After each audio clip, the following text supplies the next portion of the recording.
আসসালামু আলাইকুম ভিউয়ার্স, কেমন আছেন আপনারা? আজকে আমি কি কি রান্না করব দেখেন সবাই। আমাদের আজকের রান্না বান্না হচ্ছে বেগুন ভাজা করব, ডিম আলুর ঝোল করব, আর এই লাল শাকগুলা ভাজি করব।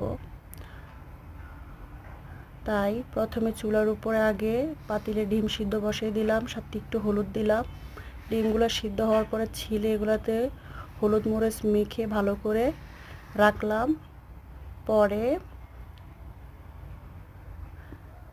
কড়াইয়ের মধ্যে তেল দিয়ে ডিমগুলো ভেজে নিলাম। তারপরে আলুগুলো পরিষ্কার করে কেটে ধুয়ে রাখলাম। কড়াইয়ে তেল দিয়ে তেলের মধ্যে পেঁয়াজ রসুন কেটে দিলাম, এগুলা ভালো মতো ভাজলাম। ভালো মতো ভাজার পরে তারপরে এগুলোর মধ্যে একটু হলুদের গুঁড়া, একটু মরিচের গুঁড়া, একটু লবণ দিলাম। এগুলা ভালো করে ভুনাবো। একটু পানি দিয়ে ভুনানোর পরে পরে পরে এগুলোর মধ্যে কেটে রাখা আলুগুলা দিয়ে দিলাম। আলুগুলা ভালো করে ভুনালাম। ভুনানোর পরে একটু পানি গরম করে তরকারির মধ্যে ঝোলের জন্য দিলাম। পরে এগুলা বলক আসলো, কিছুক্ষণ ঢেকে রান্না করার পরে বলক আসার পরে টমেটো দিলাম, ডিমগুলা দিয়ে দিলাম। পরে ভালো করে কিছুক্ষণ ঢেকে রান্না করলাম। রান্না করার পরে দেখুন ঝোলটা অনেকটা ঘন হয়ে আসছে, এজন্য ধনিয়া পাতা দিয়ে দিলাম। আজকের ডিম আলুর ঝোল রান্না করা মোটামুটি শেষ। এখন এখন আমরা চলে যাব বেগুনের কাছে। বেগুনগুলো তো ভাজতে হবে, তাই বেগুনগুলোকে আগে কেটে নিব।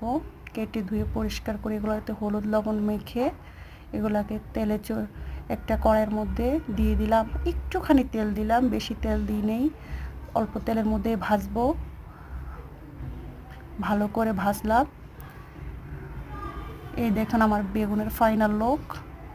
বেগুনগুলো কেমন হয়েছে বলুন তো। খেতে কিন্তু অনেক মজা হয়েছে।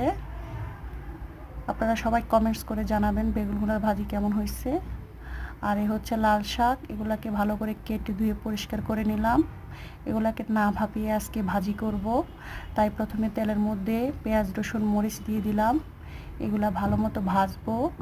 ভাজার পরে এগুলার মধ্যে লাল শাকগুলো ঢেলে দিলাম, সাথে একটু লবণ দিলাম। এবার না ঢেকে পুরো এই লাল শাক ভাজিটা কমপ্লিট করব। ঠিক আছে, তবে নাড়াছাড়ার মধ্যে রাখতে হবে, যাতে যেহেতু আমি আলাদা কোনো পানি এক্সট্রা পানি দিই নেই, যাতে এগুলো লেগে না যায় সেই জন্য। এই দেখুন লাল শাক ভুনানো শেষ। লাল শাক ভাজি কেমন হয়েছে দেখুন তো। লাল শাক ভাজিটা এত মজা হয়েছে, জাস্ট বলে বোঝানো যাবে না।